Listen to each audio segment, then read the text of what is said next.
Hi everyone, welcome to After Class with Ballet for All, a podcast by two passionate adult ballerinas about all things adult ballet related. and some random thoughts in between. We're so glad you're here. So grab your water bottle Or a cup of coffee. and join us for a quick chat after class.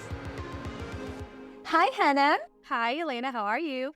Good, thank you. Very excited. Finally teaching in-person classes again. I'm excited for the episode today. So this episode, we're going to be talking about how to get the most out of YouTube classes. Obviously, especially during COVID, there was kind of a boom, I feel like, of new ballet content online. And there's so many YouTube classes, so many resources that are available. And I think there's some really good tips for being able to maximize what you're getting out of YouTube classes. So I'm excited to jump into this one. Yeah, definitely. YouTube, nothing better than that at the moment. You got great quality videos. We are all working harder and harder to get the best quality videos with lights, with audio, with editing, catchy, and at the same time, good quality teaching. Like I can say there's so many good YouTube channels for ballet, and you can just look at different techniques, you can look at different style of dancing, different exercises, different skill, and all that for free, which is even better than nothing. Yeah, it's so amazing, honestly, because I know that, finances can be a very real barrier to entry Yes. for people wanting to take ballet, because it's an expensive hobby, even if you're not paying for classes, just with the shoes and leotards and all that, and then you throw in classes on top of it, and it can really add up. And so the fact that there is so much that's available for free on YouTube is so awesome, so great. So much true. So I would say, why YouTube lessons? Well, first online lessons, live lessons, like my type of online lessons where it's all the time live, it's not pre-recorded or anything like that. They're great. But YouTube lessons, if you cannot afford it for what we said, like economically we can't do it, YouTube is great. You can do the class at the time that you need to, so you can schedule yourself.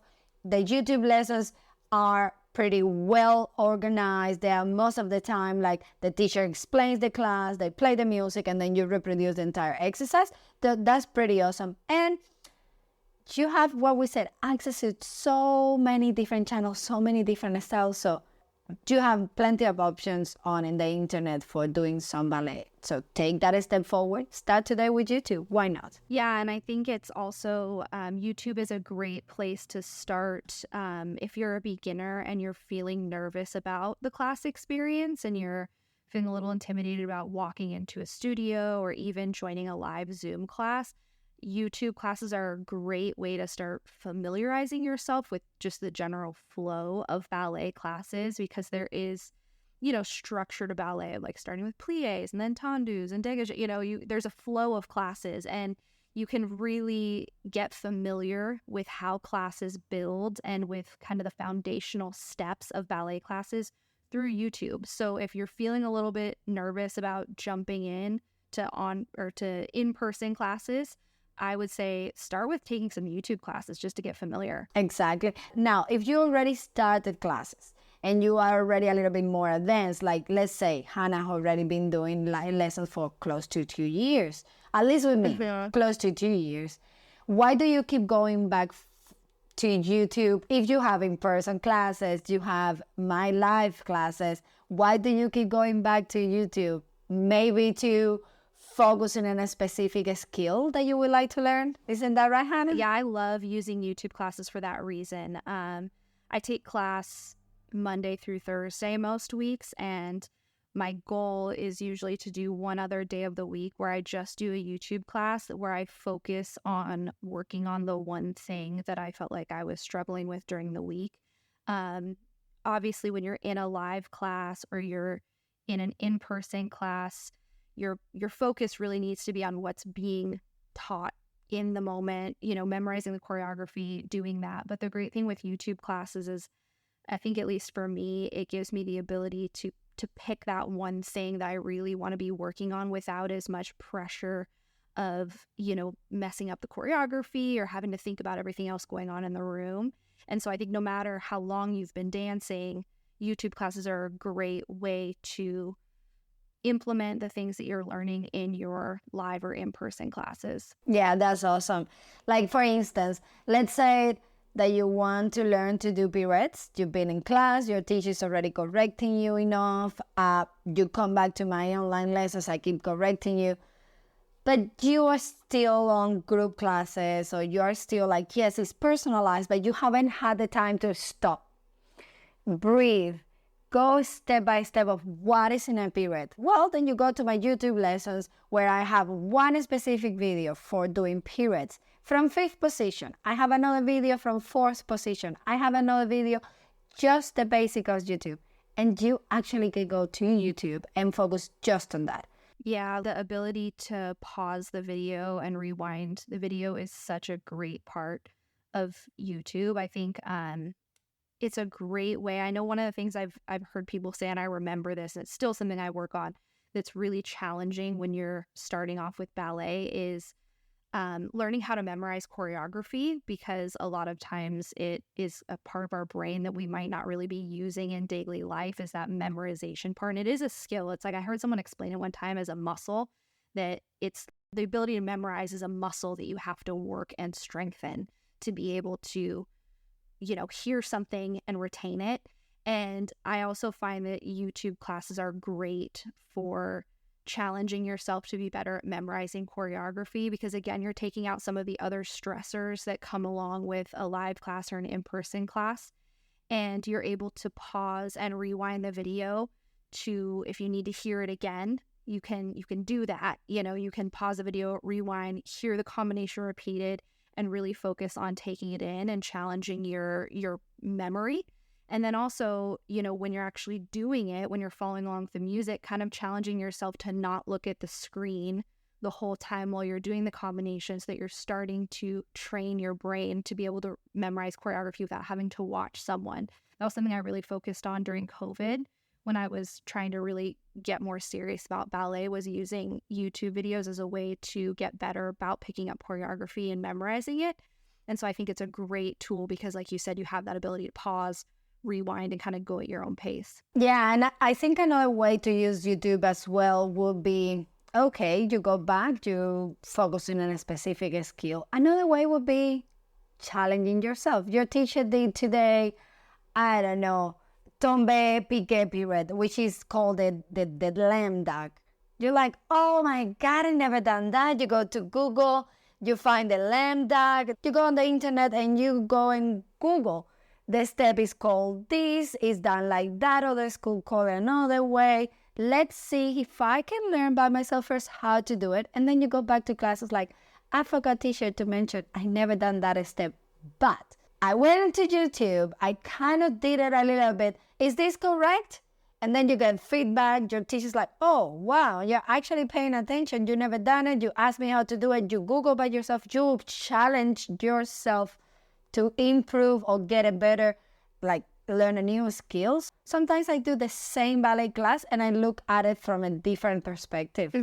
Like, it's all about today I just want to focus on my port de bras because I already memorized the entire exercises. Yeah. But maybe I know the port de bras and I know the combinations. Now I'm just going to focus on feeling the foot through the floor, feeling the accent of the good pied, those toes peeling off with accent, the dynamic of passing one, up. Yeah, so much that you can do with the same class over and over again, depending how you focus on it. Yeah, I love taking the same class on YouTube multiple times because, like you said, once the choreography is more in your body and you're not worried as much about memorization, you can really focus on all those little things that a lot of times I know in my in-person classes, my mind has to be juggling the choreography in addition to trying to implement things. So it's kind of only partially successful sometimes. But when you know the combination, you can really focus on implementing those things. And so I think it's great to do the same class multiple times. And like you said, it's a great time to push yourself. It's a great time to experiment, I think, with different ways of doing things. Like, YouTube classes are so kind of low stakes, I guess, compared to doing a live class or an in-person class where you feel that risk of embarrassment or not doing something correctly. When you're alone doing a YouTube class, it's such a great time to just try different things and not have to worry about how things look. I mean, I've experimented so many different ways of working through a pirouette on my own just because I'm not worried about, what's happening around me. And so it's so great for that. I think YouTube classes can really be a great resource for improving. Yeah, I think we can have even a whole list of really good stuff how you can use your YouTube, like just to like go over everything we talked in this episode. First is you can schedule any class at any time. They are good quality videos, good quality teaching. Like there's so many great YouTube channels. You can learn specific skills. You can learn like to go over exercises over and over again just to learn to memorize technique. You can go on YouTube and focus on learning to work without focusing on the screen, without following your teacher, just by listening the chord combination.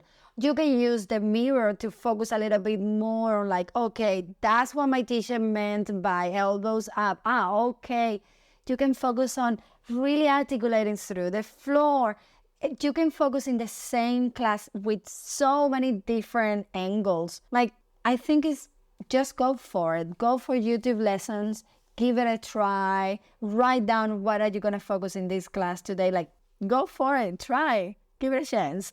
Yeah, and you honestly, I mean, there's times where I don't even finish the whole YouTube class. And I think that's another great thing, and another way you can kind of maximize doing YouTube classes is that you don't even have to put the pressure on yourself to do an entire class. Like if you don't have time to do a full 1 hour, do 20 minutes. Like 20 minutes is better than nothing. And so that's another great way to utilize YouTube classes as a way to get in whatever you can, and a way to focus on, just doing the things that you want to work on. Like if, like I said, you have 20 minutes and you're like, I really just want to work on articulating my feet through tendus, like just do tendu exercises. Yeah. And it's a great way to have that flexibility within your schedule, that you don't have to commit to a 1 hour or an hour and a half class to be doing something. Exactly. It's true. Well, thank you so much for joining today. It was really lovely to have this podcast with you, Hannah. Always love it. Love it. So fun. We hope this was helpful for everyone, and we'll see you guys on the next episode. Yeah, bye. Thank you for listening to After Class with Ballet for All. Join the community on YouTube and Instagram, or come dance with us, our weekly Zoom classes for adult ballerinas like you. Links included in the episode description. Special thank you to our sponsors. See you next time after class. Podcast produced by Mission Bridge Media.